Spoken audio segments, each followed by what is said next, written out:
Okay, guys. Today we're going to learn Fidel Ramos. Makasaysayang ang halalang panguluhan sa Pilipinas na naganap noong Mayo 11, 1992. Sa kauna-unahang pagkakataon ay mayroong higit sa dalawang partido politikal ang naglaban para sa dalawang pinakamataas na posisyon. Pamahalaan ni Fidel Ramos. Ipinanganak siya noong March 18, 1928 sa Lingayen, Pangasinan. Lakas ang party niya, Lakas, ay ang Lakas National Union of Christian Democrats o Lakas NGCD.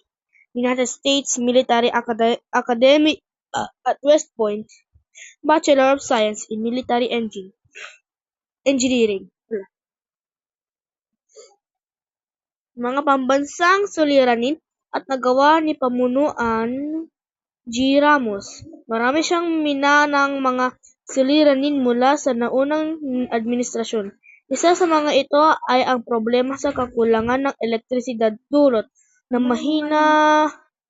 mahinang sektor ng enerhiya.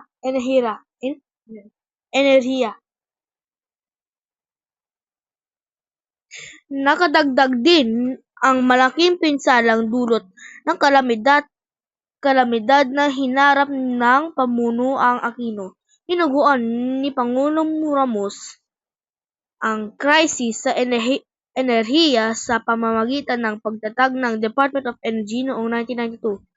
Ipinatupad ang Electric Power Crisis Act or EPCA. Minalawak ang liberalisasyon o pagpapagaan ng mga patakarang may kaugnayan sa kalakalan at pamuhunan ng bansa. Ipinatupad ng Foreign Investments Act of 1991 na nagtaguyod ng mabuting pamunuan ng bansa. Binigyan pansin din ang patakaran tungkol sa deregulasyon.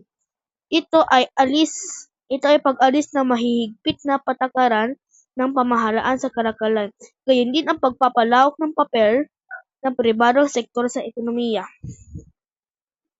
Inalis ng mga monopoly o eksklusibong pagmamay-ari ng mga negosyo tulad ng telekomunikasyon at transportasyon. Halimbawa nito ay ang pag-aalis sa matagal na kontrol ng Kumpanyang Pilipinong Distance Telephone o PLDT, ang pagbukas ng mga landline sa Metro Manila at sa karatig lalawigan. Noong 1995, formal na naging kasapi ng bansa ang World Trade Organization. Mga pambansang suliranin at nagawa ng Pamunuang G. Ramos.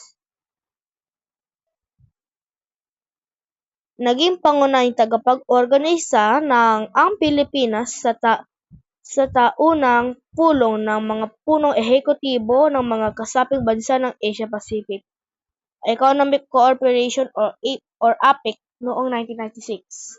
So that's all